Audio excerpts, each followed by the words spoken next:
नमस्कार, मेरा नाम है डॉक्टर पुरु धमन और आज हमारे साथ हैं मोइनुद्दीन जी। मोइनुद्दीन जी का जो इलाज है हमारे साथ शुरू हुआ था अप्रैल 2025 में और आज है सितंबर 2025। पिछले 4-5 महीने में इनके शरीर में क्या बदलाव हुआ वो हम जानते हैं। तो मोइनुद्दीन जी, जब दिक्कत शुरू हुई थी कब पता लगा था कि किडनी खराब हो रही है? ये सर हो गया करीब 3 या 4 साल हुआ। हमको हाँ। बीपी हमारा हाई हुआ। हमको पता नहीं था कुछ भी, मैं एकदम सही था। हाँ। तो जब मैं वहाँ से बाहर निकला तो मेरा पैर ऐसा इधर उधर होने लगा। तो मैं सीधा डॉक्टर के पास गया तो हमारा बीपी चेक किए तो बहुत हाई था। तो हमको बोले तुम्हारा बीपी इतना हाई कैसे हो गया? सर हमको कुछ मालूम ही नहीं है कैसे हुआ। तो हमारा रिपोर्ट निकलवाए तो उसमें हमको पता चला कि ऐसा ऐसा फॉल्ट हो रहा है किडनी में। फिर मैं वहाँ दवा खाया। तो वहाँ से मैं भाग के चला आया गांव से। फिर मैं आपके यहाँ होम्योपैथिक का कुछ दिन दवा लिया। जब पता लगा किडनी का हाँ, तब तो 1:45 था। मेरे पास तो बहुत बाद में आए हो। हाँ, तो वही मैं बता रहा हूँ ना, 1:45 था तो मैं होम्योपैथिक का दवा खाया। उसके बाद 2 से 2.5 हो गया सर। फिर मैं 1 महीना ज़्यादा फ्रूट खा लिया। ये गलती मेरा था सर। वो मैं ज़्यादा खाया। उसके बाद मैं बोला लो बॉडी चेक कराऊं, देखूं मतलब क्या दिक्कत हो रहा है, कुछ कम है या सही है क्या है। जब वो मैं जांच करा तो बहुत हाई। उसके पहले मैं आपका रिपोर्ट उस पर वीडियो देखा था यूट्यूब पे, तो मैं फ़ोन करने वाला था। तो मैं सोचा हमको फ़ायदा मिल रहा है तो चलो बाद में बात करते हैं। तो यही सोच के मैं रोक के रखा था। जब हमारा 7 पॉइंट से ऊपर चला गया तो मेरे दिमाग में वही बात आया कि मैं वीडियो देखा था, सर से बात करूं। तो साथ पे तो डॉक्टर ने बोल दिया होगा डायलिसिस के लिए? डायलिसिस के लिए नहीं, मैं किसी से संपर्क नहीं किया। अच्छा। आपसे यहाँ फ़ोन किया। हाँ।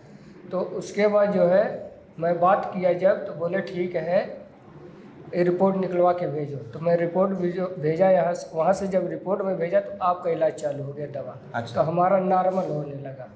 ठीक है। अब ज़रूरी है ये जानना कि इनका क्रिएटिनिन लेवल 2.5 से 7 कैसे पहुंचा था। इन्होंने एक छोटी गलती खुद ही कह रहे हैं, बता रहे हैं कि इन्होंने खूब सारे फल खाए थे 1 महीने जी में। सर। जब हम फ्रूट्स खाते हैं, बाकी सारा खाना बंद कर देते हैं तो हमारा जो शरीर है वो कमज़ोर होना शुरू हो जाता है, ताकत वीकनेस आनी शुरू हो जाती है। और फलों के अंदर एक चीज़ होती है जिसको हम एस्कॉर्बिक एसिड, सिट्रिक एसिड कहते हैं, क्योंकि कुछ फल खट्टे हैं, कुछ फल मीठे हैं। तो जिसके अंदर भी सिट्रिक एसिड है, एस्कॉर्बिक एसिड है, जब ये हमारे शरीर में जाएगा, हमारे शरीर में एक कंडीशन को तैयार करने में मदद करता है जिसको हम कहते हैं मेटाबॉलिक एसिडोसिस, जो अभी भी आपकी रिपोर्टों में आ रही है। इसमें क्या होता है, किडनी बहुत स्पीड से ख़राब होता है। इसी वजह से 2.5 का क्रिएटिनिन लेवल सीधा 7.5 पे पहुँच गया था। और जैसे ही फिर हमने इसको मेटाबॉलिक एसिडोसिस को कंट्रोल किया है, आपके लेवल डाउन हो गए हैं। बस आप अभी भी एक गलती कर रहे हो, वो है चाय पीने वाली। ठीक है, नहीं पिएंगे सर। है ना? फल खाने हैं, बट फल वही खाने होते हैं जो कच्चे में फीके या कसेले होते हैं, पकने पे मीठे होते हैं। जैसे पपीता कच्चा खाया कसेला सा होता है, शरीफा कसेला सा होता है कच्चे में, पकने पे मीठा हो जाता है। मगर कुछ फल ऐसे होते हैं जैसे कच्चे पे खट्टे होते हैं, पकने पे मीठे होते हैं। अंगूर है, आम है, ये नहीं खा सकते जी। मौसमी है, संतरा है, ये सारे फल नहीं खा सकते। अगर हम ये वाले फल खाएंगे तो हमारी किडनी स्पीड से ख़राब हो जाती है। आपने बस वही गलती करी थी, फलों वाली। नहीं सर, मैं उस वक्त काजू हुआ, बादाम हुआ, अखरोट हुआ, पिस्ता हुआ, ये सब मैं बहुत ज़्यादा खाया। और रमज़ान का महीना चल रहा था। अगर मैं झूठ आपसे बोलूँगा तो वो गलत होगा। मेरा वो जो सही है मैं रियल बता रहा हूँ। तो उसमें कुछ पापड़ हुआ, कचरी हुआ और यो भी था, ये भी सब मैं खा लिया। और उसके प्लस वो भी खाया, वही हमको ज़्यादा नुकसान कर गया सर। तो एक किडनी फेलियर पेशेंट के लिए खाना बहुत ज़रूरी है, और क्या खाना है क्या नहीं खाना वो उससे भी ज़्यादा ज़रूरी है। तो आप ध्यान रखो कि किडनी फेलियर पेशेंट सब कुछ नहीं खा सकता। जो औरों के लिए अच्छा होता है वो किडनी पेशेंट के लिए ख़राब होता है। जैसे गुड़ है, मैं खाऊं कोई दिक्कत नहीं, बट आप नहीं खा सकते। जी। ब्रेड, वाइट ब्रेड मैं खाऊंगा, मुझे दिक्कत हो सकती है, आप खाओगे आपके लिए वो अच्छी है। तो मैदा जहाँ औरों के लिए ख़राब है आपके लिए अच्छा हो जाता है, गुड़ औरों के लिए अच्छा होता है आपके लिए ख़राब हो जाता है। तो चीज़ें बदल जाती हैं। तो अपनी मर्जी से कुछ ना करें, खाने पीने के बारे में समझें कि क्या शरीर में डाल रहे हैं और उसका शरीर पे क्या असर होगा, तब जाकर आप अपने क्रिएटिनिन को कंट्रोल कर पाओगे, जैसे मोइनुद्दीन जी कर पाए।